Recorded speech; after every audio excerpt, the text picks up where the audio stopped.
Bom dia, pessoal. Vamos para as orientações do dia de hoje. Hoje, então, dia 11 do mês de maio. Lembrando que maio pode ser representado pelo número 5, porque ele é o quinto mês do ano. A gente está no ano de 2021 e hoje é terça-feira. Primeira atividade que a gente tem é a atividade de matemática. Então, ontem a gente aprendeu um conteúdo novo, que é de emprestar, a gente chama de emprestar, né? E agora vocês vão treinar mais um pouquinho. Ontem eu deixei somente continhas com no máximo dezena. Então só tinha duas casinhas, né? Só tinha duas ordens, unidade e dezena. Hoje eu coloquei algumas que tem, eu coloquei as que tem até a ordem das centenas. Então notem que tem algumas aqui, ó, que o número que vai embaixo, ele não é uma centena. Então, vocês têm que cuidar para colocar unidade embaixo de unidade, dezena embaixo de dezena. Nesse caso aqui, eu não tenho centena.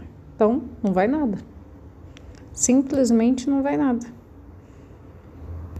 Tá? Eu tenho que cuidar, porque se eu colocar esse 2 embaixo do 1, vai ficar totalmente errado. Porque esse 2 é uma dezena e esse 1 é uma centena. Tá? Então, tomem cuidado nessa partezinha. E a mesma situação, se vocês tiverem dúvida, se vocês não estiverem conseguindo fazer, vocês me mandem mensagem, que a gente vai conversando e tentando resolver junto, tá? E também, se for o caso, se você esqueceu de alguma coisa de ontem, você volta lá no vídeo de ontem ou no áudio e ouve de novo, beleza? Bom, aí a gente tem conteúdo de português. Aqui em português eu vou pegar um pouquinho no pé de vocês na sílaba tônica até vocês ficarem bom, porque eu tô notando que, não a todos, tá? Mas tem uma parte da sala que não tá conseguindo localizar a sílaba tônica certa. Localiza a sílaba tônica certa de uma palavra e da outra não consegue. Então a gente vai treinar ela um pouquinho mais para ver se desenvolve isso. Por quê? Porque daqui, a nossa próxima matéria, a gente precisa saber localizar a sílaba tônica para conseguir classificar a palavra. Então, enquanto vocês não tiverem bons na sílaba tônica, bem bons mesmo, eu não consigo trabalhar com vocês a próxima matéria. Por isso que eu vou pegar um pouquinho em cima das sílabas tônicas, tá?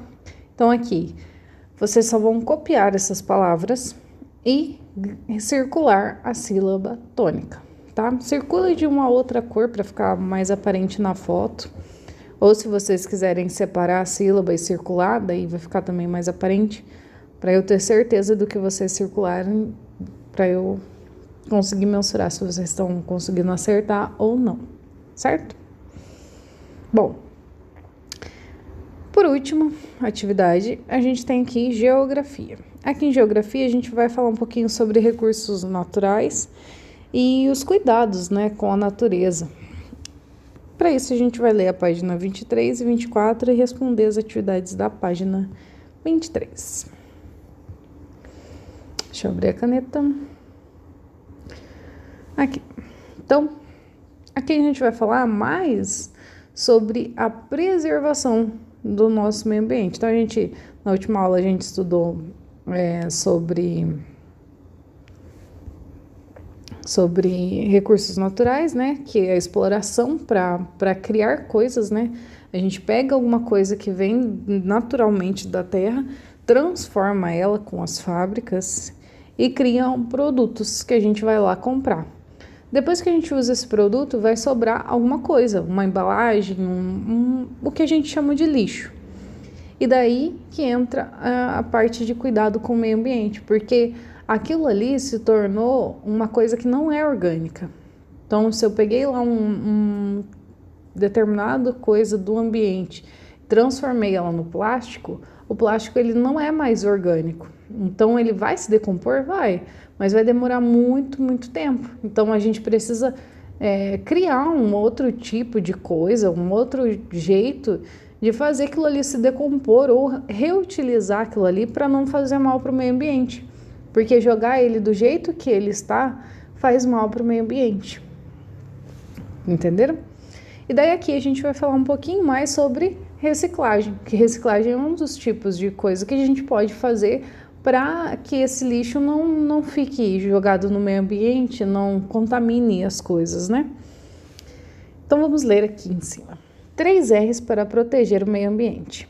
Você já observou a grande quantidade de resíduos que é produzido todos os dias em sua casa e na escola? Então, resíduos aqui eles estão chamando de lixo, ó, resíduos, resto de material descartado de alguma atividade, como lixos produzidos nas residências, no comércio e nas indústrias. Então, é basicamente lixo. Tudo que é descartado é resíduo. Agora aqui embaixo, no segundo parágrafo. Uma maneira de diminuir o volume de lixo jogado no meio ambiente é seguir os 3 passos: reduzir, reutilizar e reciclar. Se eu diminuir a quantidade de coisa que eu estou utilizando, consequentemente vai ser menos coisa que vai ser jogada. Se eu reutilizo aquilo, se eu peguei um potinho de margarina e eu fiz virar um potinho para guardar arroz na geladeira, estou reutilizando aquilo ali, é um potinho a menos que vai estar jogado no meio ambiente.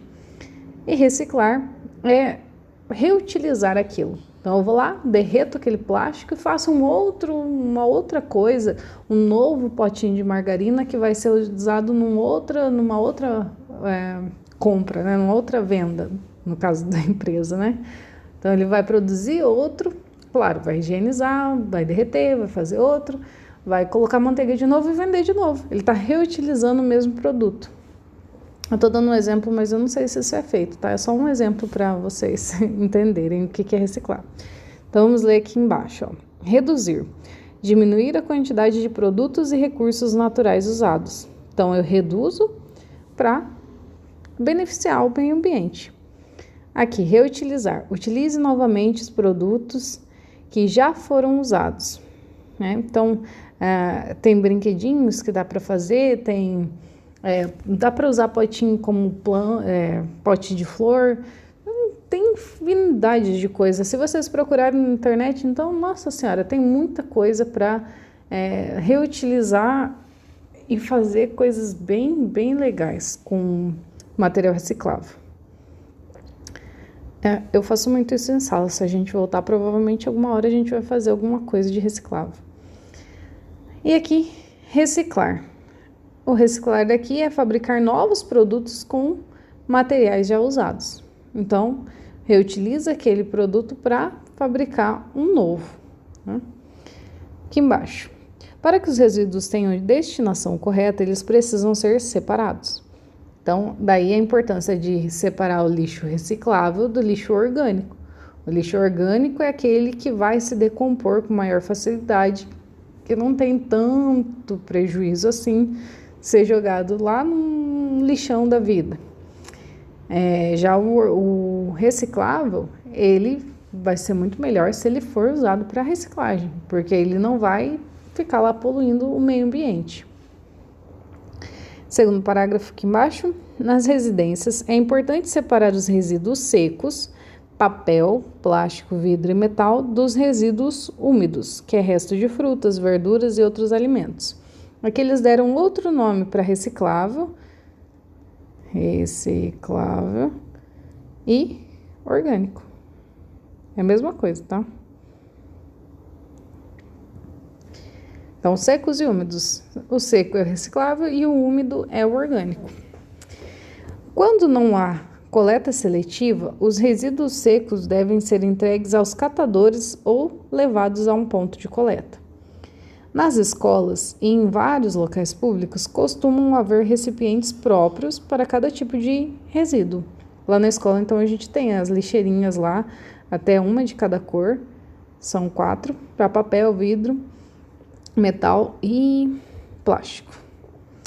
Então, tem lá as lixeirinhas. Não, acho que só tem uma, mas já dá para suprir a nossa necessidade, até mesmo porque é só na hora de entrar que a gente precisa, porque vai ter algum lixo.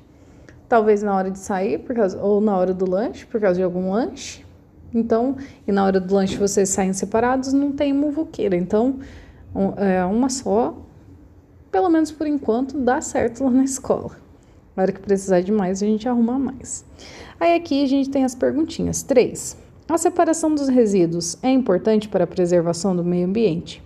Converse com os colegas sobre as questões a seguir. Essa segunda parte não tem como fazer, então vocês vão ter que pensar sozinhos.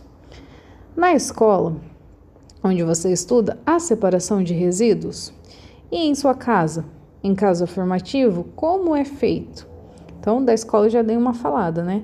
Não é 100% da escola, porque existem algumas lixeiras que são misturados lixos, que eu já vi, mas, de certa forma, há uma certa separação dos lixos. B. Se os resíduos não são separados, proponham um jeito de iniciar essa ação. Então, no caso da escola, o que vocês sugerem que dá para fazer lá na escola para ficar 100% separadinho os lixos? O que dá para fazer aí na sua casa, se acaso você ainda não separa o lixo? Você vai propor um projeto. O que deve fazer? O que dá para fazer? 4. Você e seus familiares praticam ou já praticaram algum dos 3 R's? Os 3 R's é reduzir, reutilizar, reciclar. Vocês já fizeram isso? A ideia é que vocês vão compartilhar a sua experiência. No caso, seria com a turma se a gente estivesse em sala. Como a gente não está em sala, vocês vão compartilhar só comigo. Vocês vão me dizer aqui como que vocês praticaram esses R's. Quais R's vocês praticaram, certo? E aqui a gente tem mais um pedacinho de texto para ler. Modos de vida em harmonia com o meio ambiente. Existem comunidades que exploram recursos naturais de modo não excessivo, promovendo pouca alteração no lugar onde vivem. As populações indígenas, por exemplo, têm modos de vida em harmonia com o meio ambiente. Os indígenas sabem que precisam do meio ambiente para viver. Então, criaram maneiras adequadas de explorar os recursos naturais sem destruí-lo. Ao contrário, eles aumentam a diversidade de animais e plantas dos lugares onde vivem. Conheça alguns exemplos do modo de vida dos povos Guarani. Sempre que tem esse parênteses quadrado e esses 3 pontinhos no meio, significa que tinha um texto antes. Então, isso daqui é um pedacinho de algum texto. Vamos lá. Conhecem as plantas que devem ser usadas para curas de doenças, para alimentação, construção de casa, produção de artesanato. Os telhados de suas casas são tradicionalmente construídos de pindó, uma palmeira típica da região onde habitam.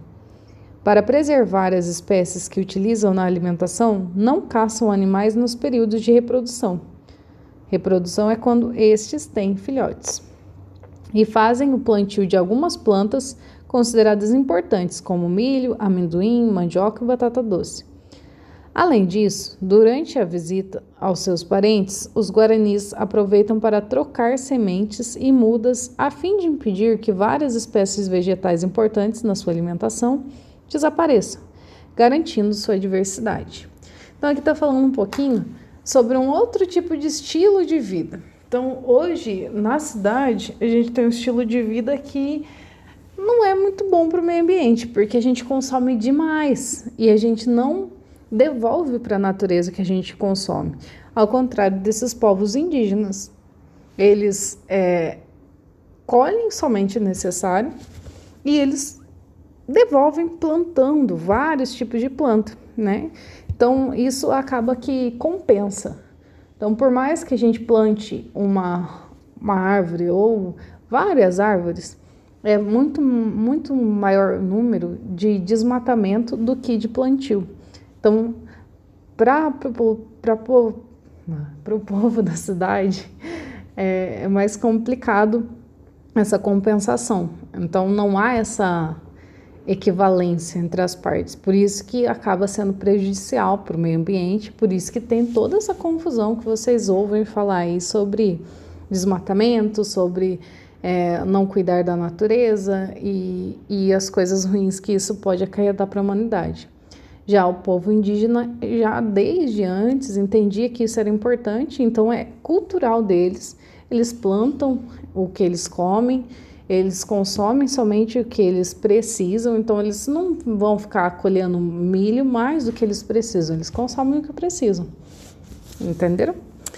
Então é um tipo diferente de população não, de comunidade, né? A nossa comunidade é mais capitalista E o dos indígenas nem tem um tipo definido, eles somente vivem, curtem a natureza e vivem ao seu modo, de modo a não prejudicar a natureza, porque a natureza para eles é de grande importância. Ao contrário de nós, né? A gente não dá tanta importância assim para a natureza. Bom, é isso. Terminando essa atividade de ciências, ou de geografia. Geografia, a gente terminou as atividades de hoje. Qualquer dúvida, vocês podem me mandar mensagem.